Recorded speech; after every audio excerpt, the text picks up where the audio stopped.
Today, the latest weapons, coupled with the fighting skill of the American soldier, stand ready, on the alert all over the world to defend this country, you, the American people, against aggression. This is The Big Picture, an official television report to the nation from the United States Army. Now, to show you part of the big picture, here is Sergeant Stuart Queen. Ignorance breeds fear. To teach soldiers of the United States Army exactly what atomic weapons can and cannot do, and thereby allay any unreasonable fears of the A-bomb, a series of atomic experiments have been held in the barren lands of Nevada during the past several years. Today's big picture deals with the latest and most extensive of these experiments, Desert Rock 6.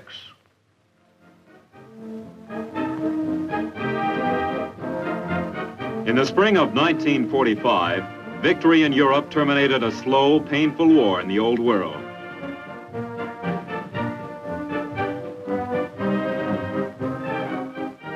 Then, only weeks later, the centuries-old concepts of war were changed in a blinding instant.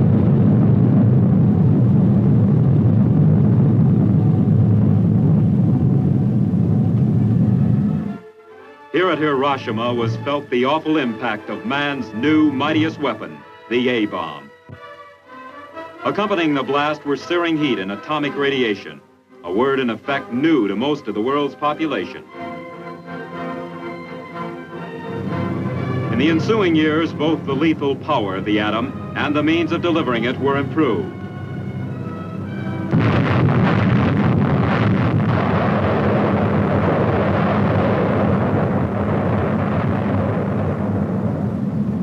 Then came atomic artillery.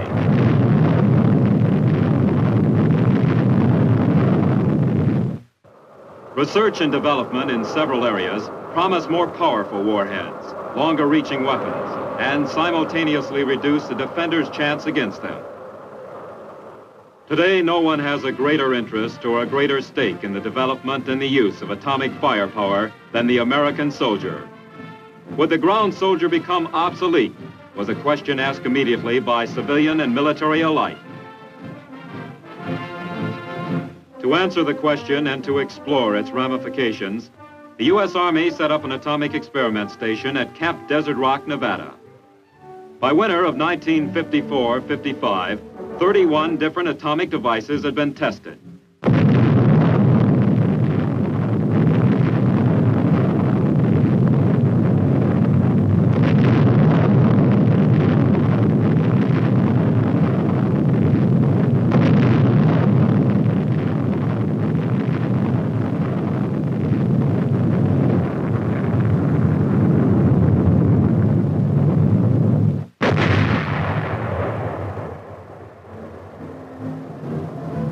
Now in January of 1955, another series of test explosions is scheduled. Instructors are prepared to answer the questions uppermost in the minds of every participant. You are here to participate in an atomic maneuver. Atomic weapons are truly powerful, but they don't mean the end of all life as so many people think. You can live through an atomic attack, and by taking common sense precautions, live to fight another day. This is not a haphazard maneuver. Careful planning for it started months back, involving activity not only here in Nevada, but also in New Mexico and wherever your home stations are. The planning mentioned by the instructor involves the movement of infantry and armored units. Here, officers are seen setting up an assumed tactical situation to be presented later to the commanding general of Desert Rock for approval. The plan supposes that an aggressor has seized the west coast of the United States, but our troops have finally stopped him right along this position, ground zero. Here, the atomic weapon will be used. Next, our troops will attack and seize the target area. Immediately, the plans are approved. Army engineers go to work. Across the monotonous terrain of Frenchman's Flat, they set up their transits and begin to lay out the exercise area.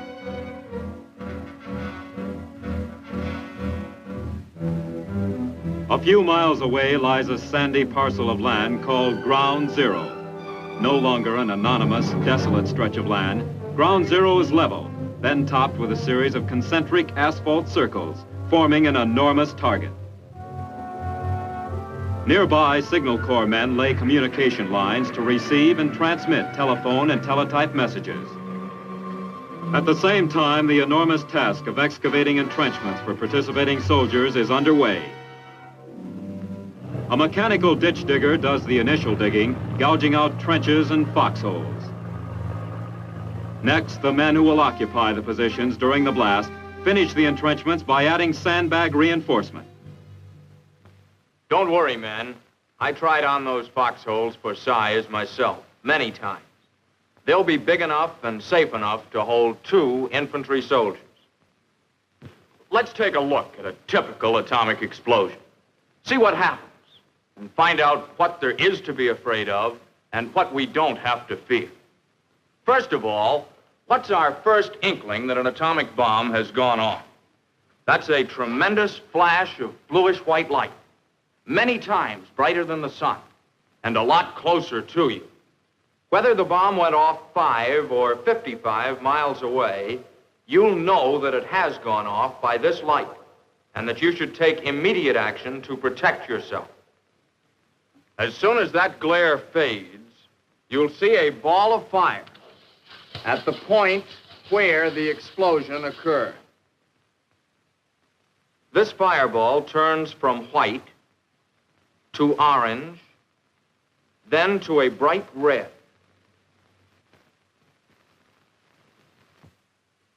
A brown, smoky-looking cloud soon begins to cover the fireball. This brown cloud rises very rapidly, and a stem of dust shoots up from the ground to meet it. This mushroom stem is made up of pulverized pieces of the ground below, the target. When the head of the cloud reaches very cold air, actual ice crystals form an ice cap over the cloud. The cloud itself is still hot and churning. So the ice flows down over the sides, mixing in through the cloud, eventually turning it pure white in color. This white mushroom, zooming up to 40 or 50,000 feet, may be several miles in diameter and be seen from many miles away. Eventually, the cloud drifts off, and you can't tell it from the other clouds in the sky. Watched from a safe distance, this explosion is one of the most beautiful sights ever seen by man. You're probably saying, so it's beautiful. What makes it so dangerous?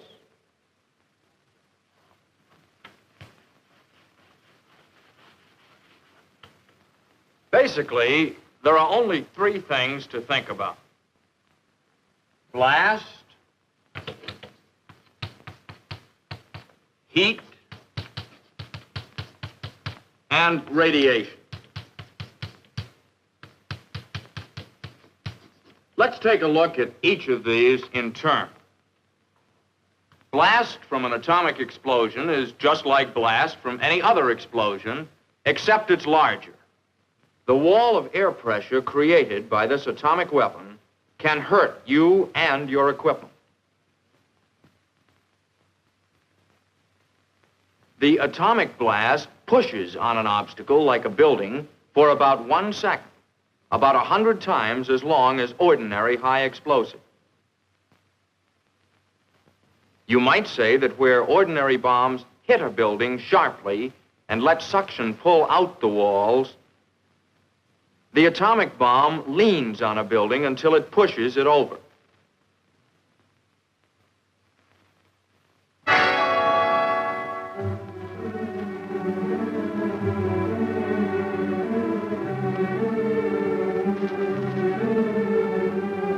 The big worry about blast is being in the way of something that's been caught up in it and thrown at you at hundreds of miles per hour.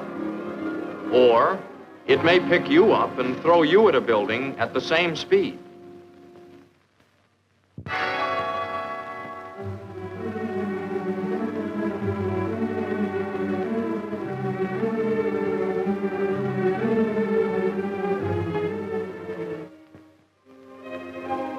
To avoid trouble, get down fast, down below the surface of the ground if possible.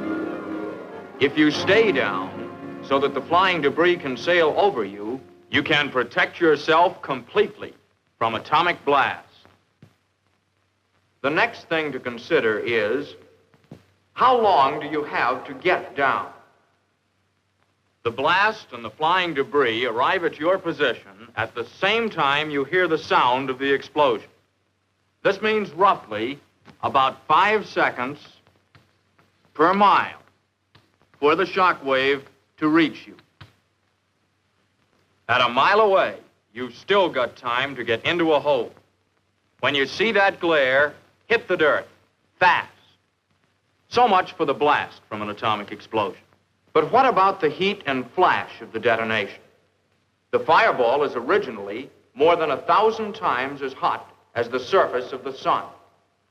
It sends out heat like a huge oven from the very first instant of detonation, right along with the white light. This heat comes out very rapidly. As a matter of fact, you are burned in the first half second.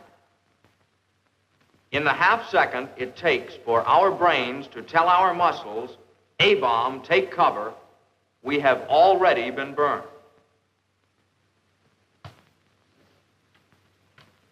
But at 1 mile, which is pretty close to one of these gadgets, ordinary clothing will protect you. Keep your sleeves rolled down and wear a hat. Of course, if you're in the shaded portion of a foxhole at the time of detonation, you are perfectly safe from the heat of the bomb. Anything that casts a shadow will protect you. Now, how far away can you be burned? Generally, within 3 miles or so of ground zero. But the weather has a lot to do with burning. Cloudy, rainy, snowy, foggy days will give you greater protection from the heat, and so will a smoke screen. You've heard a lot about blindness from an atomic explosion. I'm sure that all of you have looked at the sun sometime during your lives. When you did, you got spots in front of your eyes. The blindness from the white light of an atomic explosion is a somewhat magnified version of these spots. These spots will go away, and so will normal flash blindness from an atomic explosion. And for you doubting Thomases who are recalling that we told you not to look at that white light, well, the 3 or 4 minutes of sight that you'd lose would prevent you from seeing that magnificent sight immediately afterwards.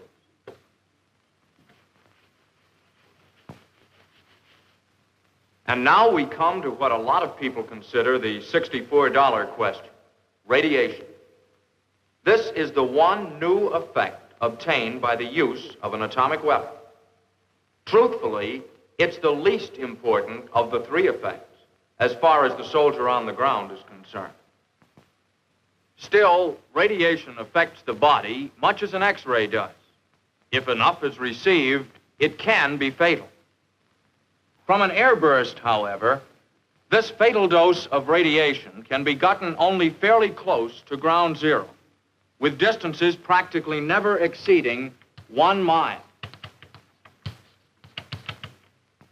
Since buildings are destroyed by blast out to a couple of miles, and burning occurs maybe 3 miles away, you can see the radius of fatal radiation is much less. Radiation from the bomb comes in 4 forms. First, the alpha particle, or nucleus of the helium gas atom. Then the beta particle, or high-speed electron. Next, the gamma ray, or energetic X-ray. And finally, the neutron. Only the last 2, the gamma ray and the neutron, travel far enough to be considered in their effect on the human body. These radiations can be stopped by thick substances. Steel, concrete, and ordinary dirt offer good protection. As a matter of fact, 1 inch of steel, 4 inches of concrete, or 5 inches of dirt will cut out nearly half the radiation you would otherwise receive. Half of this airburst radiation occurs during the first second, the remaining half during the next 89 seconds. So the radiation hazard on the ground is over 90 seconds after the bomb goes off in the air. If you are above ground and get under at the end of 1 second, you can miss half the radiation completely. So, your best available protection from radiation is doing what you do to avoid debris hurtling toward you. You can't feel it, smell it, or taste it. Film badges and dosimeters issued to you enable the radiological safety monitor in your unit to read the amount of your exposure. Early the following day, the troops passed through the checkpoint to begin a 30-mile orientation drive. Their destination, Ground Zero. On the way, they passed the control center, a building of many vital functions. During the critical minutes before and after the atomic explosion, the control center communicates with Army personnel in the forward area. By remote control, the center operates hundreds of scientific instruments positioned near Ground Zero. Many of the instruments are protected and cared for in shelters. Others are placed out in the open above ground.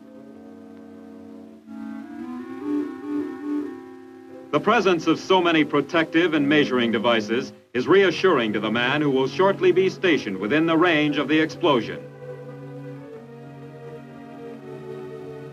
While at Ground Zero, equipment is inspected in the display area so that comparisons may be made after the detonation.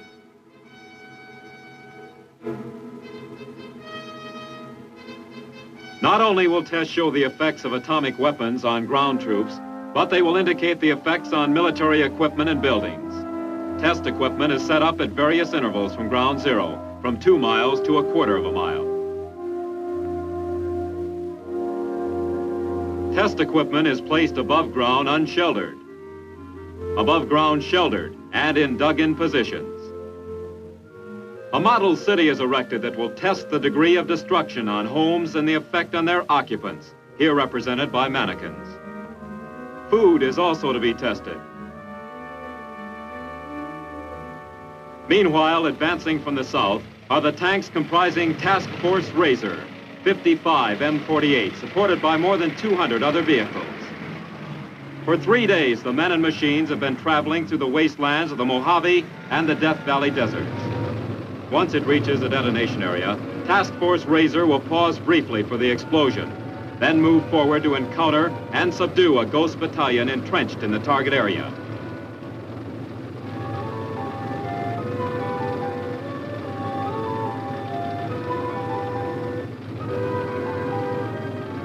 Despite the grueling trek across nearly 200 miles of desert dust, all vehicles will be operational when they arrive at the test site, thanks to the maintenance crews. As the convoy rapidly approaches the jumping-off point for its simulated breakthrough, the moment of explosion is less than a day away. Despite the achievements of the desert crossing, the real significance of Task Force Razor will not be known until it passes Ground Zero after the blast.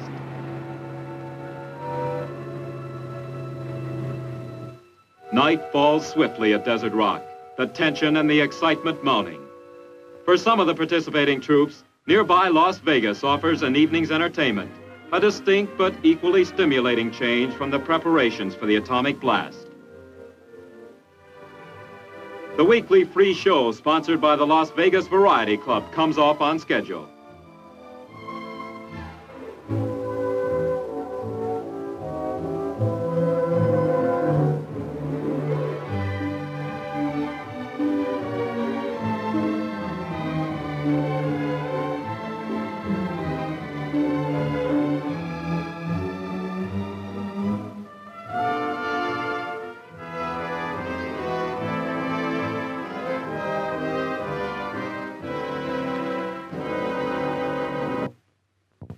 Before dawn, troops prepare to enter their protected positions. Soon they will join the ranks of more than 30,000 veterans who have taken part in previous Desert Rock exercises. Every man has been thoroughly rehearsed, every position double-checked for safety features.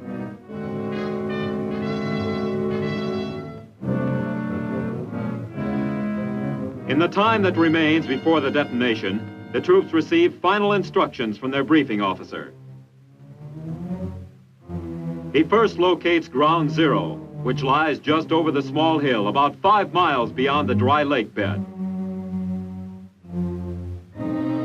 He then outlines again the schedule of events up to H hour. 10 minutes before, all troops take cover. 2 minutes before, a siren will blow. Every soldier must then place his equipment under cover and squat down, leaning against the forward wall of his foxhole.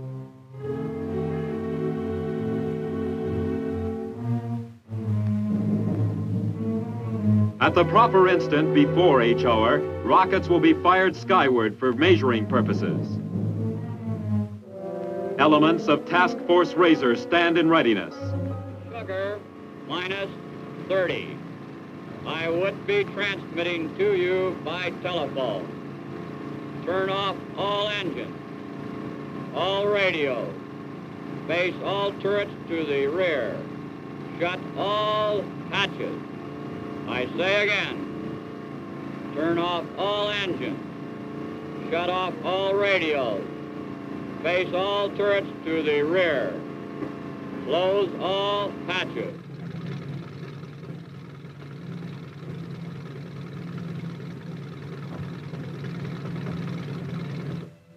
Now the tense waiting comes. The minutes and seconds are slipping by. H hour minus 2 minutes. Minus 2 minutes.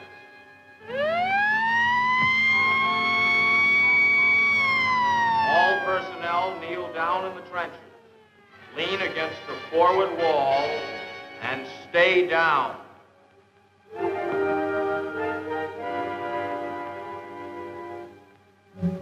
Minus 1 minute.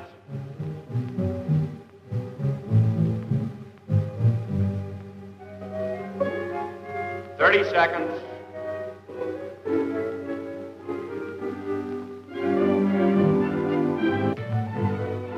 10 seconds.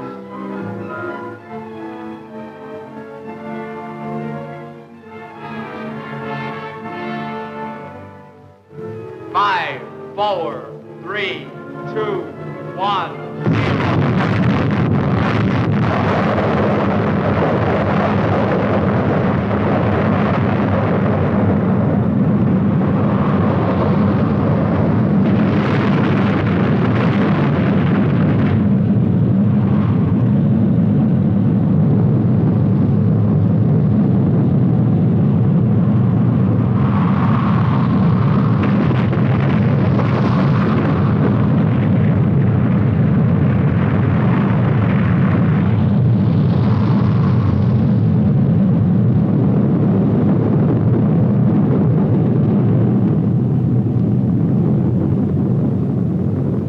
Minutes after the blast, the troops are moving forward toward Ground Zero to see for themselves the effects of nuclear devices.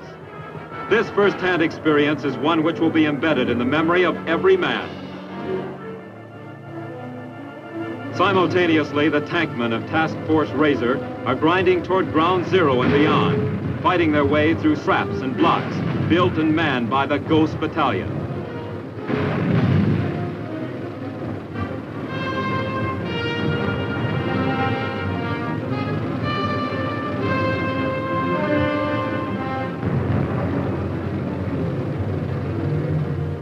An inspection of the model city shows the relative strength of construction methods and building materials.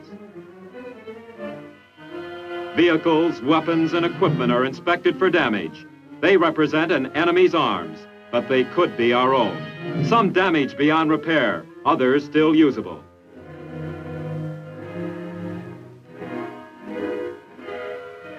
Maintenance and supporting forces are given a taste of nuclear warfare, as well as the men trained for frontline duty. In reality, such decontamination teams would play a vital role in helping to keep our fighting machine intact.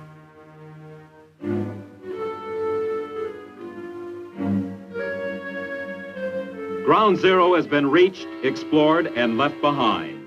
One of the 13 successful Desert Rock experiments in this series is history. As an added safety measure, every man is thoroughly brushed and checked with a Geiger counter before he is allowed to return to his campsite. Every individual has received a singular personal impression, of course, but most of the participants have formed an opinion in common.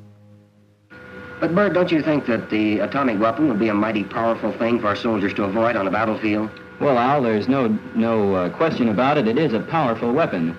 But we have had proven to us in these tests that a soldier can fight and survive on an atomic battlefield if he protects himself adequately. Well, Bert, you were out there. How's about some comments on this radiation I hear so much about? Well, there is radiation. There's no question about that.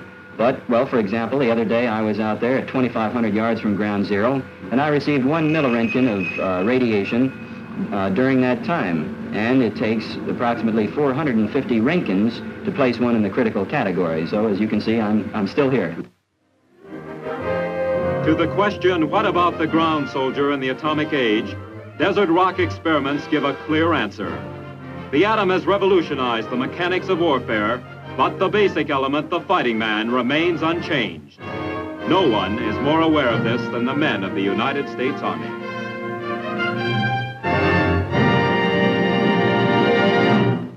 It is historical fact that military weakness is an invitation to aggression. By being prepared, our Army hopes to avoid a future war. But should war come, it may also become historical fact that the war was won in advance, thanks to the experiments and maneuvers held at Camp Desert Rock. Now, this is Sergeant Stuart Queen, inviting you to be with us again next week for another look at your Army in action in the big picture. The Big Picture is a weekly television report to the nation on the activities of the Army at home and overseas. Produced by the Signal Corps Pictorial Center. Presented by the United States Army in cooperation with this station. You too can be an important part of the Big Picture. You can proudly serve with the best equipped, the best trained, the best fighting team in the world today, the United States Army.